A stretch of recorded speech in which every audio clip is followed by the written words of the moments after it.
Hello everyone, and welcome to another Endwalker MSQ recap. This is day number 2 of my MSQ journey, and it's going to be how Thavnair unfolds, and the journey there, and what kind of gets revealed to us. So, a lot of juice in this one, and today was actually started a little slow for me, but the ending was fantastic, and actually a really great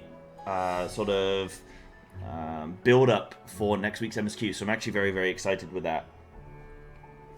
Now, if you're interested in checking out day 1, that would have already been posted on YouTube, so by all means go check that out first if you've missed that, and then we can talk about Thavnair here. So, the idea that I'm going with right now is 2 days a week of MSQ, Monday and Tuesday every week, in case you missed the memo, and that's what we're doing. So, Thavnair, the questline that started today, was we concluded the forum and Labyrinthos yesterday, and then we've gone into Thavnair, and it's a bit of a boys' holiday. We got Orianger, we got Stinian, we got Thancred, just me and the boys, me and the gang.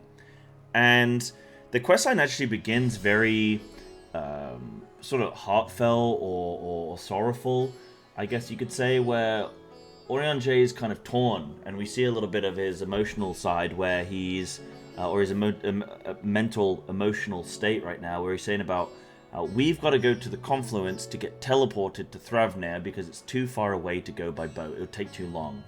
So we're like, right, let's teleport via these aether currents. And we have to go to the confluence, and this is where Moonbreeder's parents are, or the sort of group that Moonbreeder's parents are a part of. And Orianger has this heartfelt moment where he says we actually get, this is really nice, we're on a boys' holiday, and instead of it being all, lads, straight into a little bit of emotion and sharing and feelings and caring, and that's nice.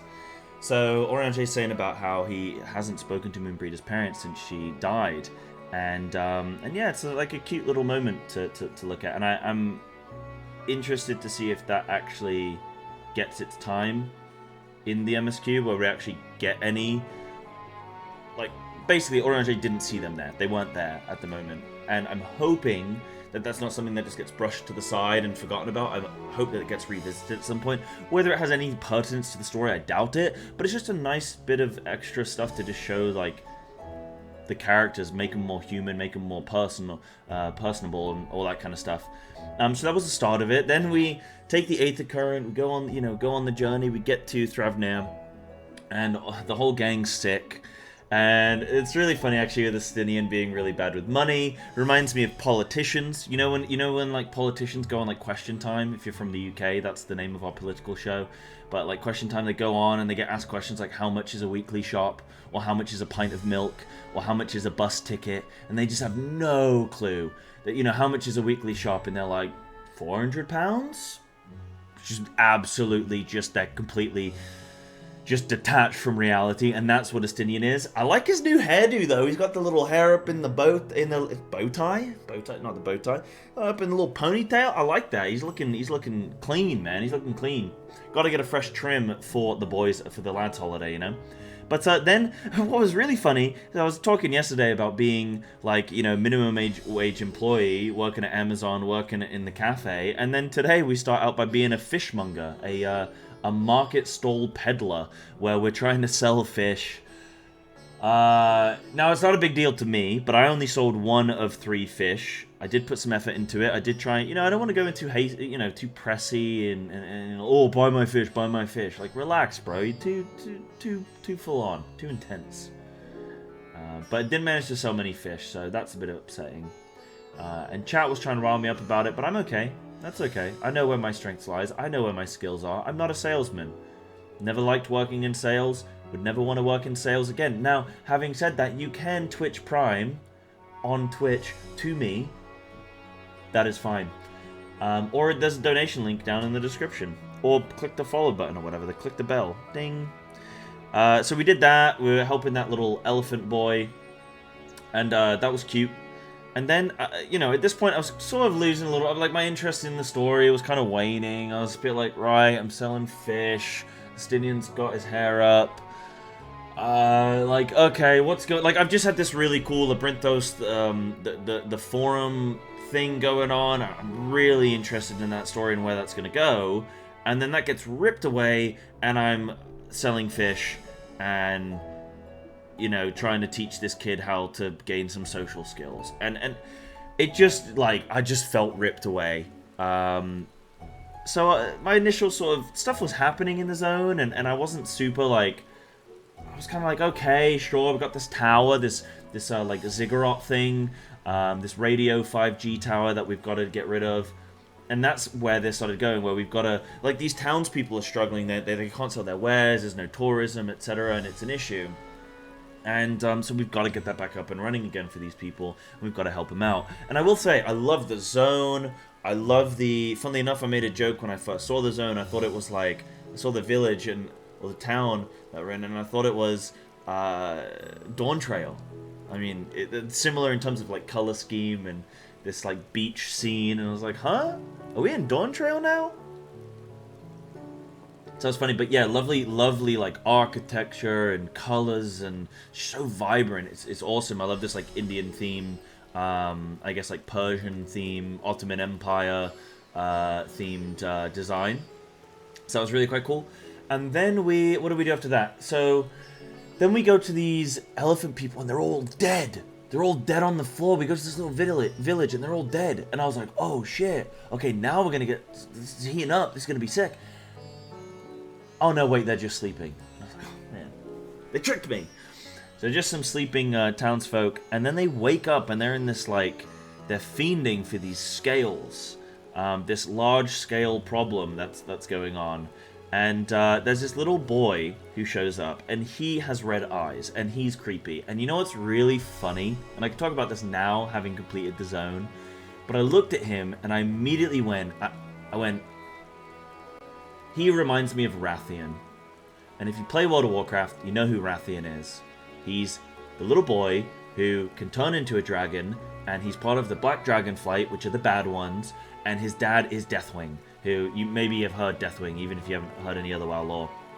So, I see this little boy, he's got a funny little voice, he sounds too old and wise for his age. That was the thing that struck me. I was like, this is not a little boy, this is somebody else. This is, like, not somebody else, but this is like, this kid's too wise, you know what I mean? Like, there's something going on here. There's just like a wisdom in his voice and how he acted and carried himself, and I was like, okay, that's funny. But it's so funny that I thought, oh, this kid reminds me of Rathian. And then obviously the reveal later, and I went, oh my god. Typical, like, just hilarious. So that was really funny. But we'll get into that in a second. So anyway, so we helping these townspeople make the, they must have been speaking to, oh god, Russell Brand. And he's sold them on the amulets to protect them from the 5G and the bad signals. So they're peddling the amulets to protect them from the 5G from the tower. And we managed to craft this necklace. And we go with this elephant, Nadana? Forgive me. A lot of new character names, a lot of new places, so forgive me. But we go to the 5G tower, and she just walks right to the entrance and then turns around, and I'm like 40 feet away, and I'm like, well, this is gonna be bad. Anyway, she gets sucked into the tower. We have to go and speak to, we go in. Fandaniel's there. Fandaniel gives us a cool little sort of, like, information dump.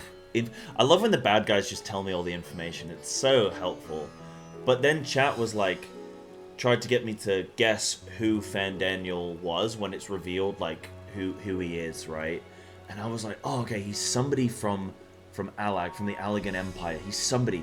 And there's only 2 characters I specifically know from the Allagan Empire. One of them is Emperor Zand, and the other one is the research scientist who was in charge of floating up... I can't remember the zone now, but floating up the zone where a lot of Heaven's Ward takes place and stuff, where we fight the warlords and all that stuff. And I was like, even now I can't remember the exact information, but I was like, I swear there's this research scientist, like this person in charge of the research that is coming to me that we've been told about so far in the story that's sort of been hinted at. And I was racking my brain and I was like, it's definitely, because Fandango mentions about how, like, he, you know, these creations, his best creations yet, or his best sort of, like, you know, he's got this extraction technology. I was like, this reminds me of Allegan Empire. This reminds me of them creating the beasts and manipulating the dragons and putting these things in the vessels and administering succor to them. And so that all, like, you know, came flashing back, and I was like, right, I think it's Emperor Zand. And I thought about it, and I was like, wait, no, that doesn't make sense. It's going to be this research scientist, whoever this is. It's got to be this research scientist, because he's, like, happy with his experiments, so it's got to be a scientist. But I couldn't remember them by name. Then I click through, go to the next scene, and it's Amon, or Amon, which is really, which the name itself still doesn't fully ring a bell for me. It kind of, right, I think I recognize that name, but it was more so just the character themselves that I was like, right, okay, I was correct, it is this scientist. So that was really cool to do that little predict. I enjoyed that. And then after that, it was like, right, let's go deal with the 5G tower properly this time. Let's go rescue these people. And what we did, I think, before...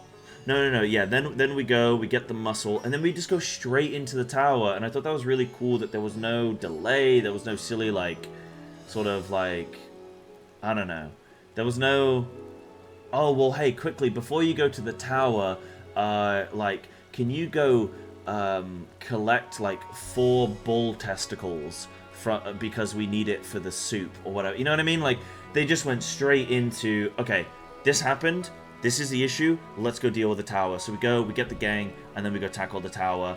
Neat little dungeon, really enjoyed it. The last boss was really cool. It gave us a little bit of, not too much trouble, but like, it's a good, fun little boss. Great dungeon, and we deal with that. I was half expecting us to deal with, like, Xenos. I thought he was going to come down, but then it would be really dumb to have a double dungeon Xenos. Like, we only ever fight him in dungeons. Like, he's probably going to be a trial, but I can get into that later. So that was really, that was a nice little dungeon. And then we go to Radzat Han, and then that's where we have the grand reveal. We meet Vitra, and we have this grand reveal of the dragon, which was really cool. And, well, it's, yeah, just really cool. It was, it made sense then with the little boy, and I was like, oh, okay. I thought this little boy was going to be more sort of like bad and was doing something, you know, malicious, malevolent, but actually it was just, he was hiding under the cover of the dragon, or, you know, it is the like, sort of the embodiment of the dragon. I can't remember what you'd call it, where they make a little clone of themselves in human form, but somebody in the comment will tell me. Feel free to, actually, I can't remember what it is. But yeah, so then we meet the, Vitra and the dragon, and that's really sick. And that is basically, it's as near as damn it to being Rathian, so that's so funny that my initial instinct when I saw that kid was like, oh, this reminds me of the Dragon Boy. And then it's literally a Dragon Boy. So really, really funny. Yeah, just funny. I really enjoyed that. That gave me a good little kick and got us talking in chat, so that was fun. And then that kind of concluded the story of the day, and that was it with the MSQ. And that was sort of everything resolved. We saved all the people, and everybody's happy. And then we're going to get into the next bit of the quest. Now, I still think that we're going to go toward like the ethereal sea and the live stream and all that kind of stuff. And then I had chat ask me a few things. I didn't have too many cooks from today. This wasn't really a big sort of like cooking stream, right? This was more so just things are happening in front of you. They were more so just setting the tone, showing you the zone, the new people, and that kind of stuff. So there wasn't really too much to cook. It was more so just I'm on rails following this story. Whereas day one, there was a lot more cooking, just straight up. So day 2, so we met Amon. Fandaniel was desperate to revive the Alec Empire. Then became an Ascian, invited by... Oh, yeah, so this was interesting. So Fandaniel was actually invited by the Ascians, by Emmett himself, to become an Ascian. So this is my cook on Fandaniel as to why he wants to destroy everything. And I think this, if this is true, this would be my favorite story of the game, I think. I think this would be really cool. Because, you know what would be really cringe? If Fandaniel just wants to destroy everything because he just thinks that's cool and he's like an edgy, like, you know, My Chemical Romance teen.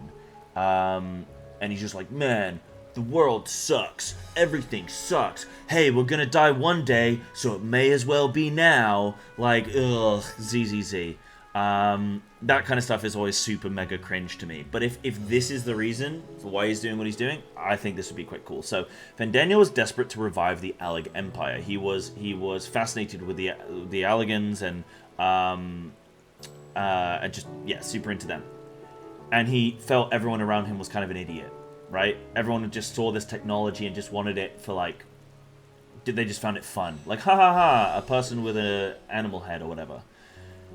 And he saw, like, a greater sort of knowledge, a greater use to it, etc.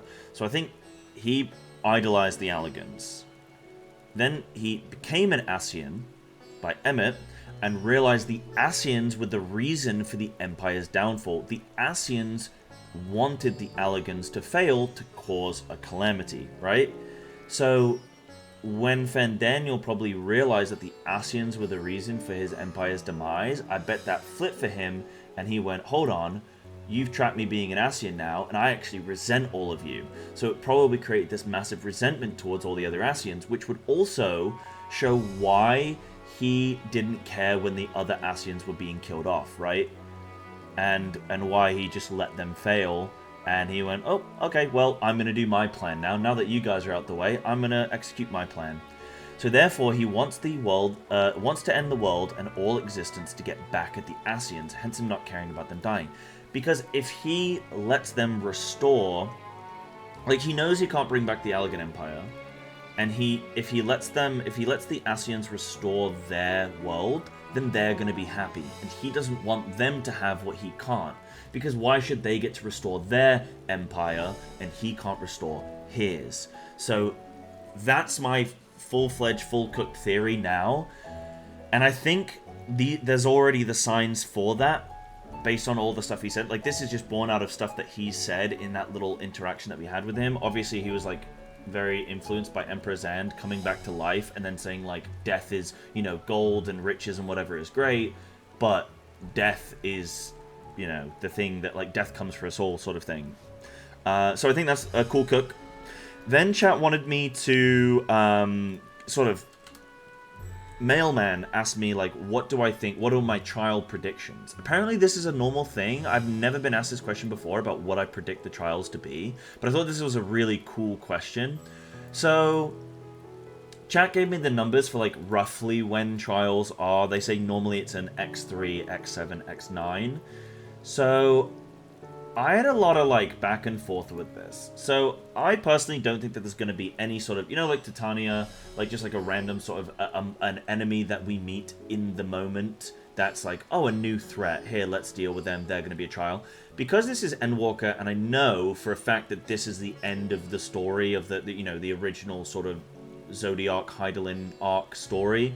Because I know, because just everybody knows that, right?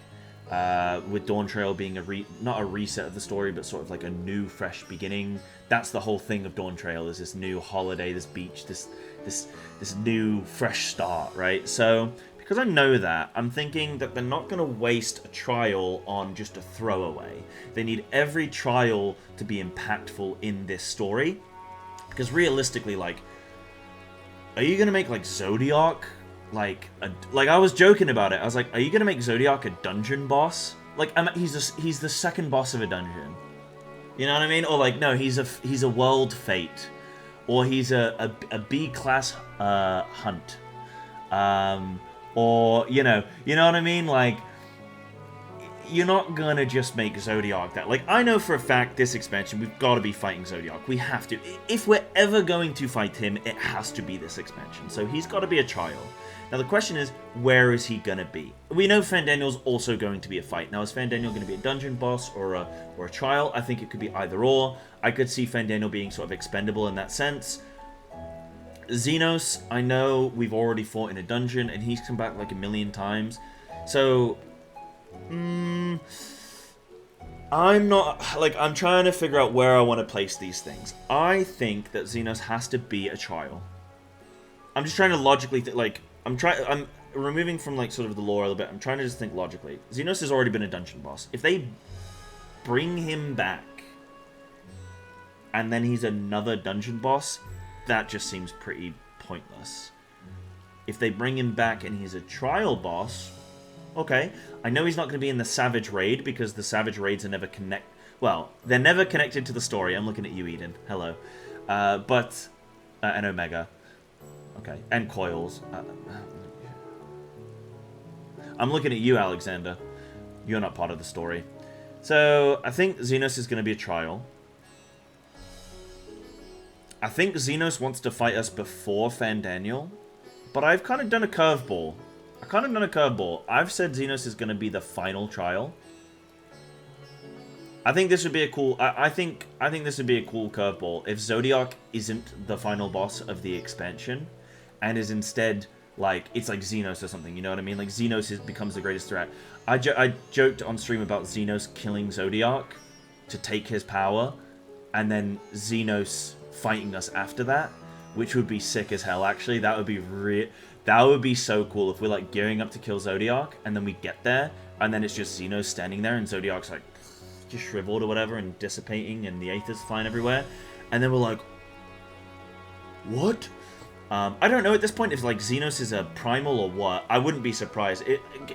I swear, like, the Shinryu thing, like, I swear he can absorb power or something. There's something going on with Xenos. He has a power, doesn't he? He has a... He's got the Echo, right? So, can he, like, absorb strength from things? I don't know, but... that's what I'm thinking. I'm gonna go curveball. So, I'm gonna say Fandaniel first at level 83, then Zodiac, then Xenos. Now, I have in brackets... Yeah, Zodiac can't be a dungeon boss, gotta be a trial. Fandaniel could be either or. I'm gonna put him low down. I think Xenos isn't bothered about Fandaniel. He's only using Fandaniel because he knows that we're gonna be chasing Fandaniel. So he's purposefully sort of gonna align himself with Fandaniel because he knows we're going to find him. You know what I mean? So I don't think he cares about Fandaniel's plan. I think he just wants to fight us. Now, it would be pretty lame. The reason I'm putting Xenos last and not Fandaniel, the reason I'm not putting Xenos at the first trial is because I think it would be pretty lame again if Xenos comes back. Like, they've really made a meal out of Xenos coming back. For him to come back and immediately die at level 83 in a trial would be very bleh. Like, why would you bring him back to just die pretty quickly into the story? That's why I'm putting him further up. And why I'm putting Fandaniel lower down. Even though it would make sense for Xenos to want to fight us at the earliest opportunity before Fandaniel. But that's why I'm going with this. Now, I've got Hydaelyn in brackets because... I don't know. I did have this theory that I don't think Hydaelyn is all good. Again, it comes from things like Merlwyb, where Merlwyb is happy to kill, like, kobolds and stuff like that. And the sea folk, or the sea people, whatever they are. I can't remember what they're called. But the fish people.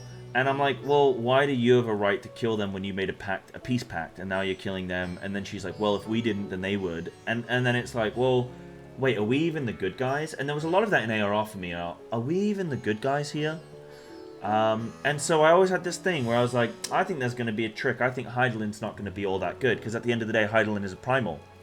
And if we're just blindly following Hydaelyn, how are we any different than the Ascians, who are just following a primal, right? Now, Hydaelyn, the difference is that Hydaelyn's whole goal is to defeat Zodiac. That's why she is there. But she's going to be tempering us and convincing us to make her more powerful. So, she's not going to just stop. You know, she's not going to say, oh, you know what, I've had enough, that's fine, Zodiac's gone, I'm happy, yada yada. Like, we need Hydaelyn to be in check as well. Now, the best thing for the world would probably be if Zodiark and Hydaelyn were both gone. So my question is Hydaelyn going to be a trial? Is Hydaelyn going to be a fight somewhere? I've gone off this theory a little bit, just simply because maybe, I don't know, Hydaelyn's been pretty chill lately. So maybe not. Maybe we don't fight Hydaelyn. But it would be kind of a weird thing if we defeat Zodiark and not Hydaelyn, because then the world's not left in check. And then Hydaelyn will just keep accruing more and more and more power and siphoning off, you know, the Aether. And it would cause the same fate for the world. So I think we've got to do something with Hydaelyn. And this is my Legend of Korra theory. This is where I go back to, like, you know what's funny with the name Aemon, or Amon, for Fandaniel, is that he's... Okay, Legend of Korra spoilers. Skip ahead like a minute or something. I'll put a timestamp maybe. But that's the name of the bad guy in Legend of Korra, and I see the Zodiark Hydaelyn story exactly like that of Legend of Korra. You've got dark versus light. One, you know, no one can, like, truly gain too much power, because otherwise it will, you know, be really bad. So what, you know, they both have to keep each other in check. But what happens in that is, like, light imprisons dark because it can't defeat dark, but it can imprison it, and then dark is really, you know, really weak. But then slowly over time gets more and more and more powerful, breaks out of its shackle, and then is more powerful than light, and then light struggles to contain dark, and that's where we step in. So it's like a very similar story to that. I think it's a very common trope in a lot of media, but it's very funny that you've got the parallels here with, like, Aemon being the actual bad guy in this, and also in that. So I think that's really funny. So yeah, I'm still kind of holding out a little bit on that theory. I don't know where Hydaelyn would go then. I guess if you did Fandaniel, Zodiark, Hydaelyn, but then Xenos is going to be a dungeon boss. That's lame. Maybe Fandaniel's a dungeon boss and we go Xenos, Zodiark, Hydaelyn or something. But I don't know. I'm really, really curious to see what the hell is going to happen there. And then last one is maybe just like an extra curveball. Just I'm trying to think of, like, who could be another baddie. Mr. Fourcheneau Levieur. I could see him being a naughty boy. And him being a child, maybe, like us fighting against the Forum because they're trying to be too restrictive with us and yada yada. Kind of like the Vault, similar to the Vault. So I could see us maybe doing that. That would be interesting because you'd have the dynamic of the twins struggling with, like, fighting against their dad, etc. So be very interested to see what that would be like. You know, how that would pan out, and that would be a cool story moment, I think. But yeah, those are my theories. Those are my cooks and stuff for day 2.